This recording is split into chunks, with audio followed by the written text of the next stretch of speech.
Hi, and welcome to Mindful, Beautiful, and Thriving, a podcast series by Tharaka Foundation focused on youth mental health. Before we begin today's episode, I just wanted to let you all know that all content that is found in our podcast is created for informational purposes only. This content is not intended to be a substitute for professional medical advice, diagnosis, treatment, or therapy. Always seek the advice of your physician or other qualified health provider with any questions you may have regarding a medical condition, and never disregard professional medical advice or delay in seeking it because of something you have heard in this podcast. Thank you so much, and without further ado, let's get started. Hello, everyone, and welcome back to Mindful, Beautiful, and Thriving. This is your host, Punam here. If you remember, we started a new series, Career Choice the Intelligent Way.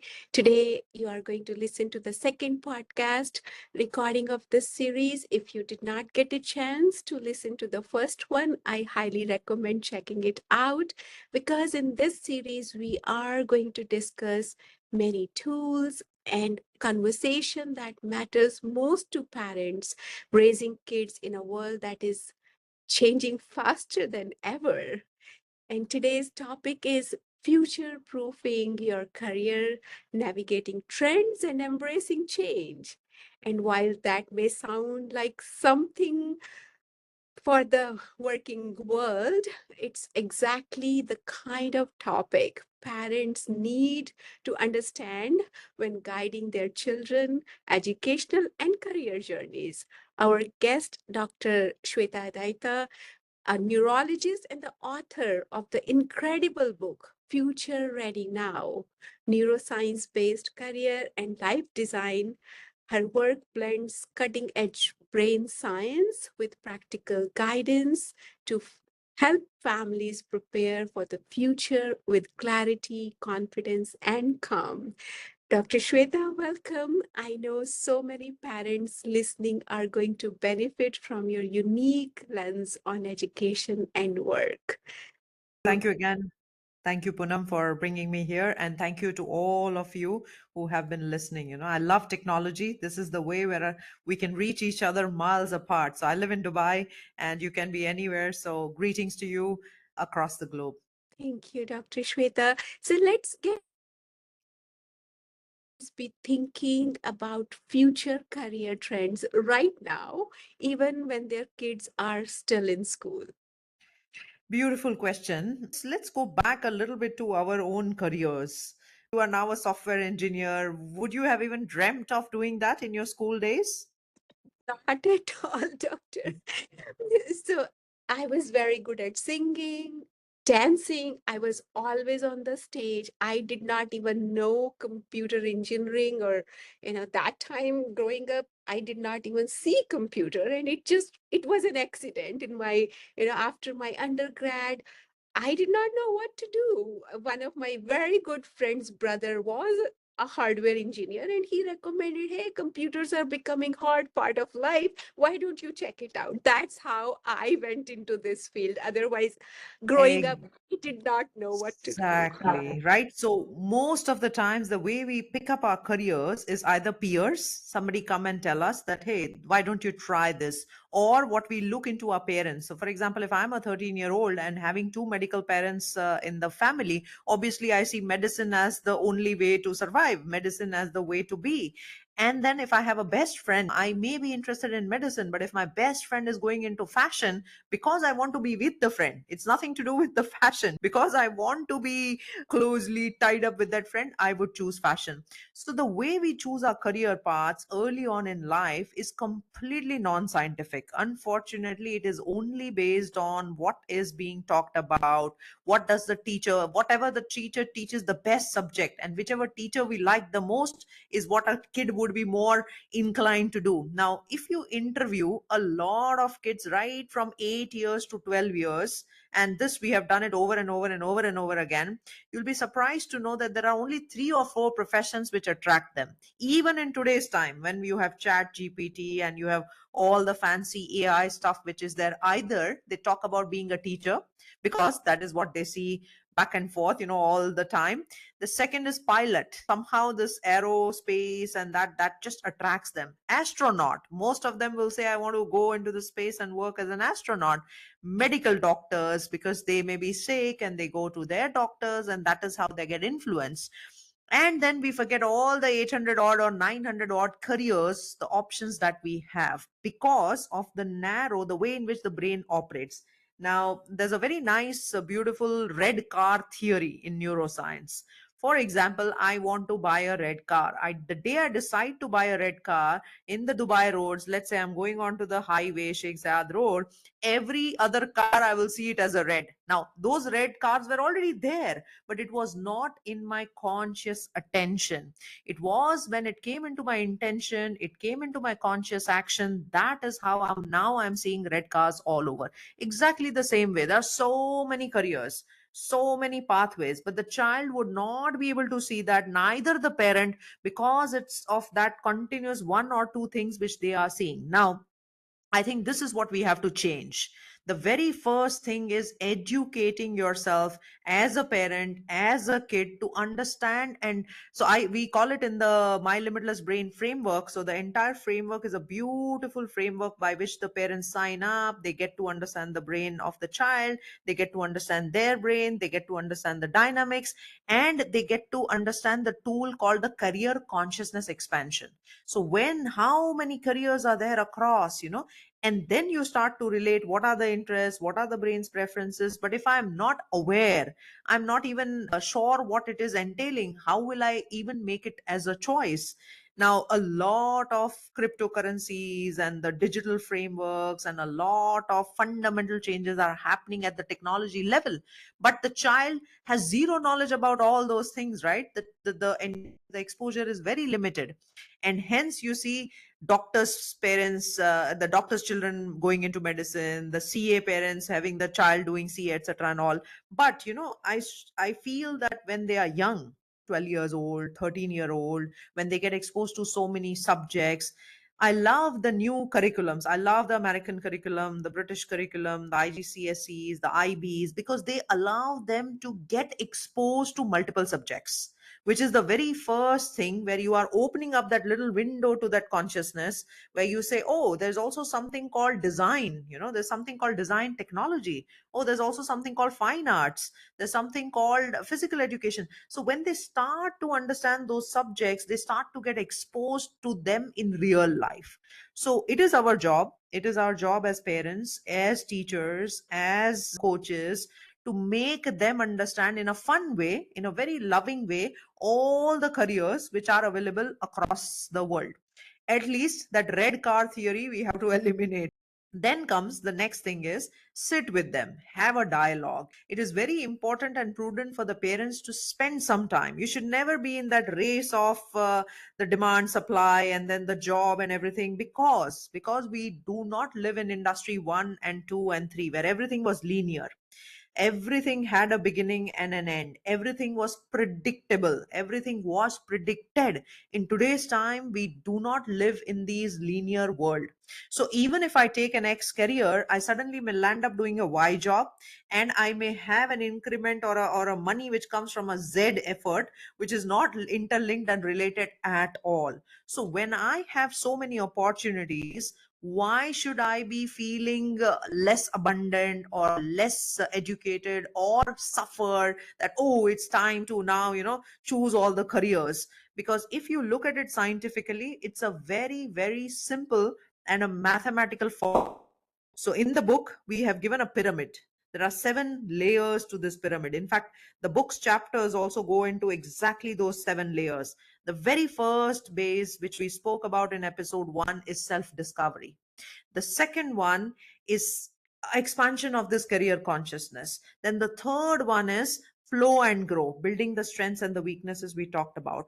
Then the fourth one is career focus. Now I know what are my strengths and abilities. Let's focus. The fifth step is mirror neurons. What do I need to learn from these inspirational figures? The success signatures. What skills can I build for that success and happiness?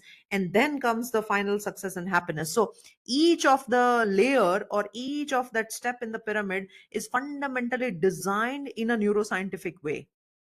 Thank you, doctor, for educating us. So I was having one question in my head. How does neuroscience help us understand how to navigate these changes?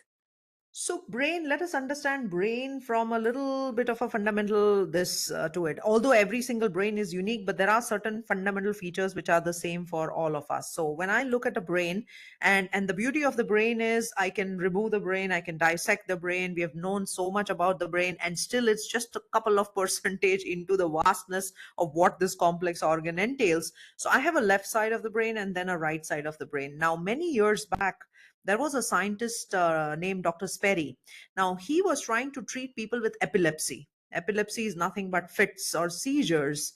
And since both the brains are connected with a thick band of fiber in between, it's called corpus callosum. Now, he had a thought in his mind that the epilepsy is happening because the electrical impulses are crossing the brain from one part to the other. Why don't we cut the corpus callosum? If I now separate the two brains, it will be stopping the electrical impulses. Now, this is way before when we had all the functional PET scans and SPECT scans and all the functional MRIs. Currently, today, we know brain from a very different and distinct perspective because of all these scans. But then this is way back in 1980s. But this is a very fundamental and pivotal eye-opening trial which happened from Dr. Sperry. So he invited these patients, five patients, six patients were chosen into the cohort. He thought of doing this surgery called corpus callosotomy, separate the two brains out. Now, I'm a physician, but my surgeon friends love to cut, right? So the moment they said, two surgeons came up forward and said, yes, we will do the corpus callosotomy, bring in the patients were brought forwards, and corpus callosotomy was done. Now, until the surgery, everything well. The 40 to 50 attacks in a single day came down to 30 to 20, 10 to 5, under 5. And by the fifth day, the world even said we have to give Nobel Prize to Dr. Sperry because it's a marvelous discovery. You cannot have the best discovery as this. And sixth day, the patients all go home. Now, you and me came for this podcast or for this episode. We went to our closet. We quickly took our jacket. You went there. The right hand picked it up. The left hand quietly obeyed that, right? And we did not have a problem taking a tea or a coffee. My right hand, if I'm a right-handed person, I just brew my coffee. I took a cup of coffee, no issues. But for these patients, simple tasks became complex. And why was that? Now I go to the wardrobe, my right hand picks up a blue dress, let's say, but my left hand throws it up and says, no, pink. I want to wear pink. My right hand again throws the pink one and says blue. There was something called intermanual conflict, which means the two hands are fighting. Well, essentially, it is not the hands which are fighting. Why? Because now the two brains are not talking to each other.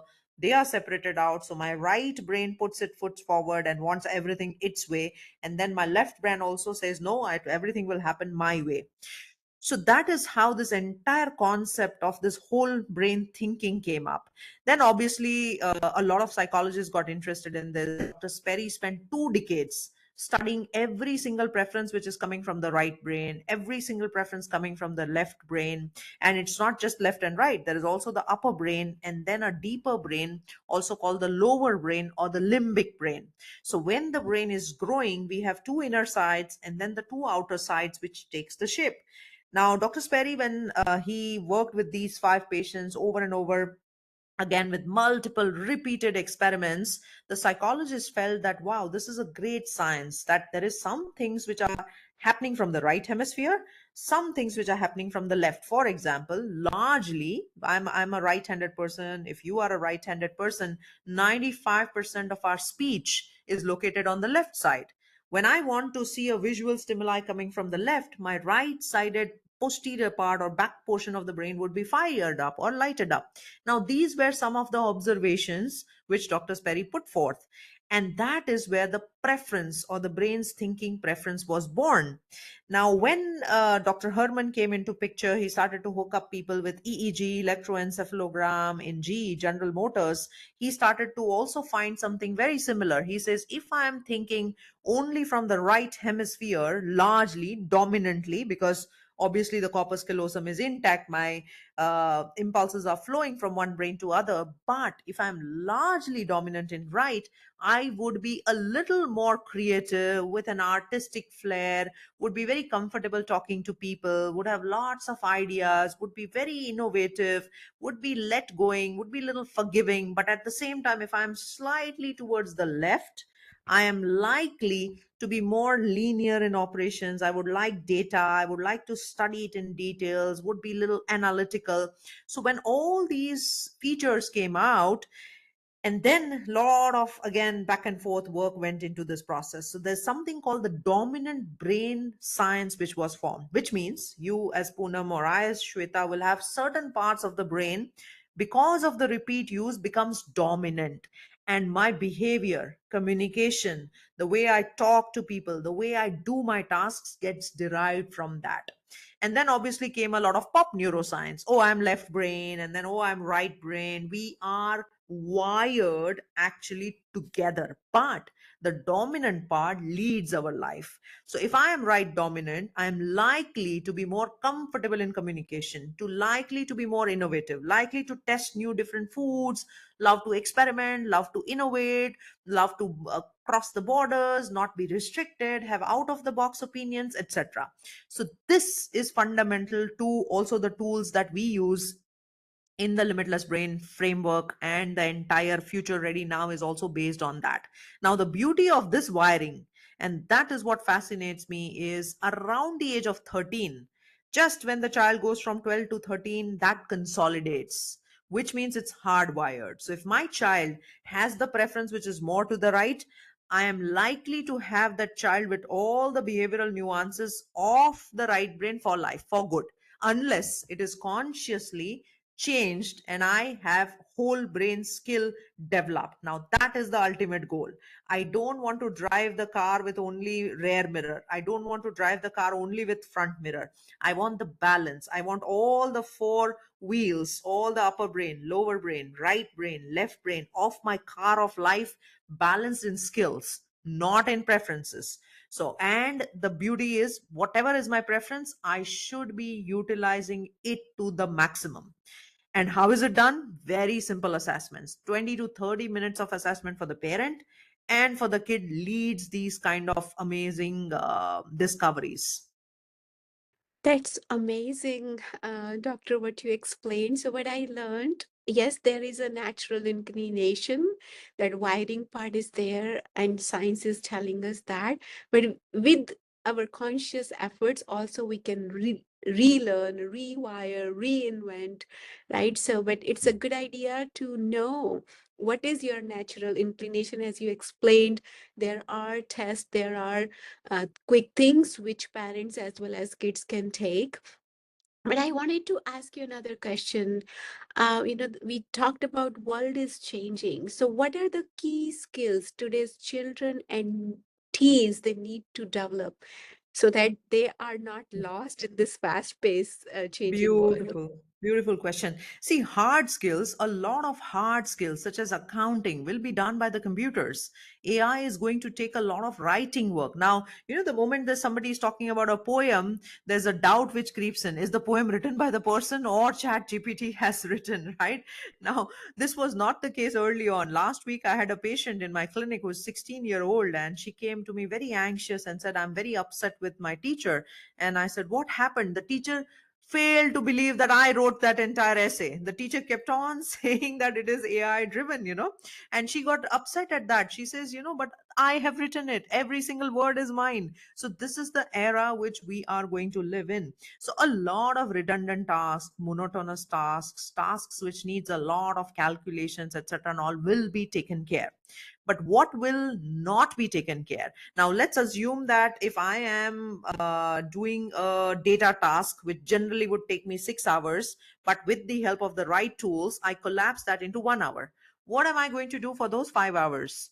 So with that 5 hours, I have to develop my soft skills. So my communication, my creativity, empathy, reaching out to people. I cannot be then, doom scrolling, because then those 5 hours, if I am spending in doom scrolling, and then I get into the brain rot. In fact, brain rot is a terminology which has just been introduced by the Oxford Dictionary, saying when you continuously keep on having all the doom scrolling and continuously consume the media, you start to have atrophy or shrinkage in the brain, and then have all the behavioral problems, addictions, and dementia or loss of memory or attention and focus deficit. So what am I doing for those 5 hours? So that is the question which we have to answer for the younger generation.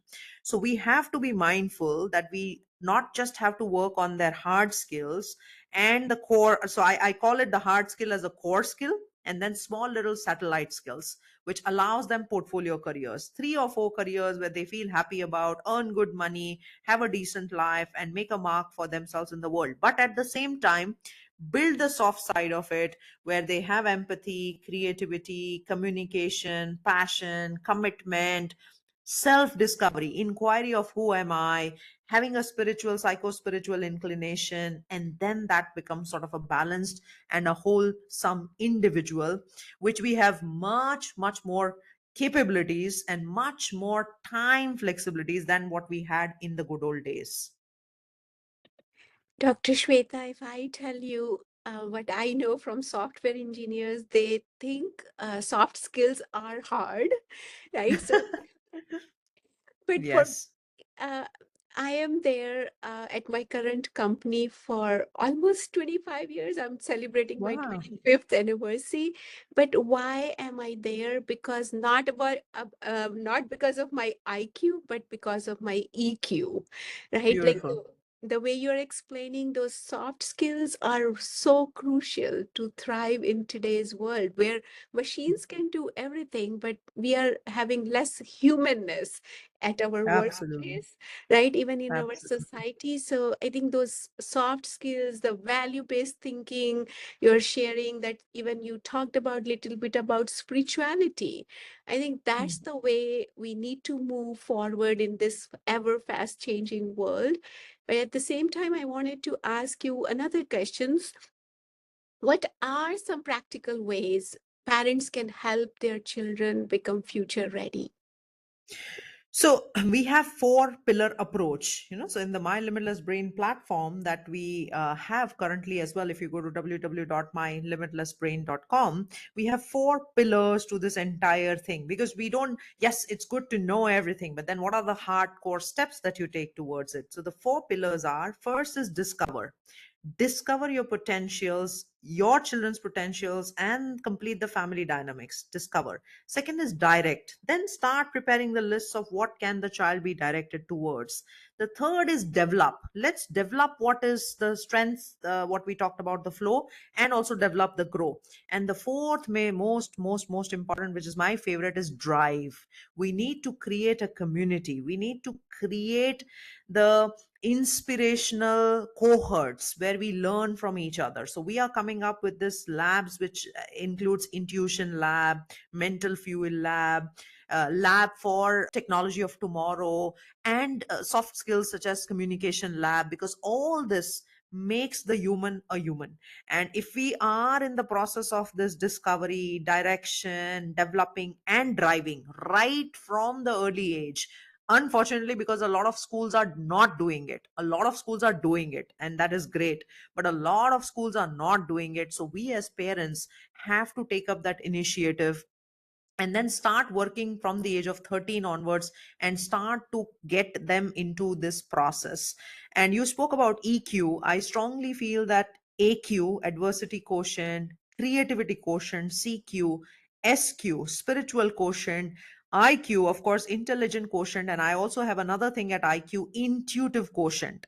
In the good old ancient wisdom, people would not go to schools, would not be educated, not have a formal degree, but would know everything, even to the tune of what the cosmos and the universe entails. So that was happening from the intuitive quotient.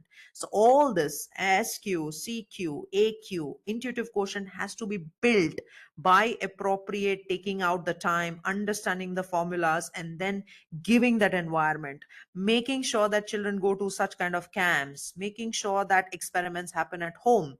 A very simple experiment we did, and that I'm just getting reminded of that. So we had this cohort coming over, and we said we have 50 of us, amazing young blood, youth and full of energy, 16-year-olds. All we asked them was to replicate Dr. Emoto's experiment. Now, you and me are aware about Emoto's experiment, right? He took a bottle of water and then spoke some kind words, said thank you, and then froze the water and looked at the microscopic element of the water. Now, what we told these kids is, go take your glasses, speak the thank you, speak the good words to one water, and then abuse the other water. Go ahead and put it in your fridge for 12 hours. Next day, when you come to the session, bring all both those little tagged. Some of them had petri dishes, some of them had little the glass jars. You come back with your jars and look at the ice. Look at, even with the naked eyes, what is the physical structure of the ice. 80% of the people in that room where it was used abuse and the bad words were used, the ice was cracked, it was all shattered, it was not a nice looking ice, while it was a beautiful ice where the good words were spoken. A very simple and absolutely interesting experiment which drills down subconsciously a fact that, look, if I say good words, I am serving my body, because 70% of my body is water. And if I am speaking abuse, it is damaging the water of my body, which means it's damaging my health. Now, you don't have to tell them elaborate, big stuff and everything. See a movie with them, because subconsciously, a small little message in the movie is also impacting them. Go and take them out for park walks. Go and let them do some service. The humanity, this stands on service as well. Let them volunteer. Let them pick up those volunteering tasks which they like and love. Expose them to also the deficiencies what are there in the community. Like, because most children will feel privileged, they would even not know how it sounds or feels like to not have a mealless day. Go ahead and spend some time with that kind of approach as well, because let them serve in Salvation Armies, or wherever possible. This is how the impact on their subconscious gets created. Now, 10% of our brain is conscious, 10%. The 90% of it is subconscious. And subconscious takes in roughly 11 million bits per second.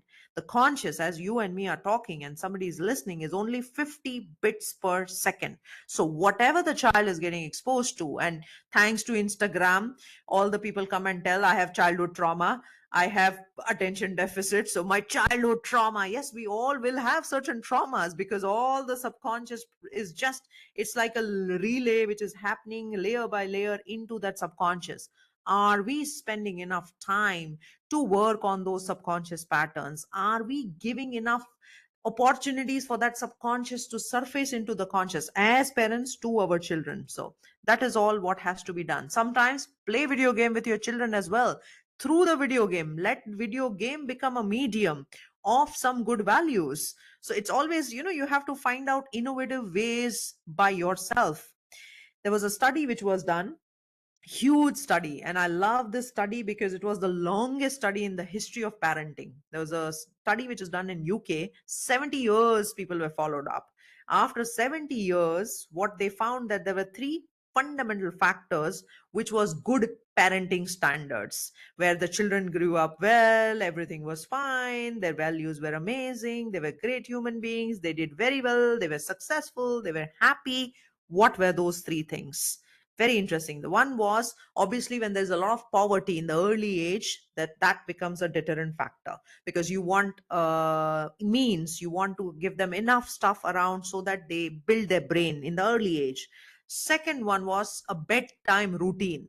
If the children were exposed to a very specific bedtime routine, the children and the parents talk to each other for 30 minutes in that bedtime, there was a change in their subconscious patterns which happened. What a simple and easy way. And the third most important thing was, what kind of environment are the parents giving? Is there smoking in the environment? Is there abuse? Is there toxic things which are spoken, etc.? Because again, that is also a way in which the subconscious processes are happening. So look at this study. The study very clearly gives us absolutely a beautiful this, that more than conscious, work on the subconscious of the children and the entire environment, which is giving you the 11 million bits per second. And there was another Harvard study which said that children who learn to do the chores, regular chores, helping the parents in shopping, helping the parents in cleaning utensils, etc., they did much better in their careers, and they were much more likely to be successful at a later date. And why would that be? This same subconscious.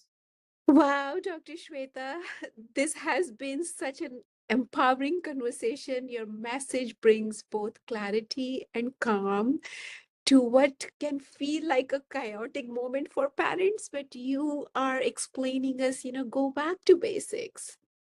Create that nurturing, caring environment, have that bedtime routine, right? Simple things like that can build confidence for our kids. So, parents, if you're feeling uncertain about your kids' future, you're not alone, but with the right tools and the right mindset, as Dr. Shweta is explaining, you can guide your child toward a future they're not just prepared but excited about. Check out Dr. Shweta's book, Future Ready Now, for even more insights into neuroscience based career and life design. And remember, being future ready does not mean predicting the future, it means being prepared to grow with it, as Dr. Shweta is telling us. So until next time, stay open, stay connected, and trust your child's unfolding journey one day at a time. With that, Dr. Shweta, thank you so much. Beautiful. And I would just say, yes, investment on the child is good, but investing in the child is great. So thank you so much for having me here again. And thank you to all the people listening to this episode. Thank you. You are listening to Mindful, Beautiful, and Thriving, a podcast series by Tharaka Foundation. As part of our youth series, we will be releasing new episodes every Friday, so make sure to continue to check those out. We hope you enjoyed this podcast, and thank you so much for listening.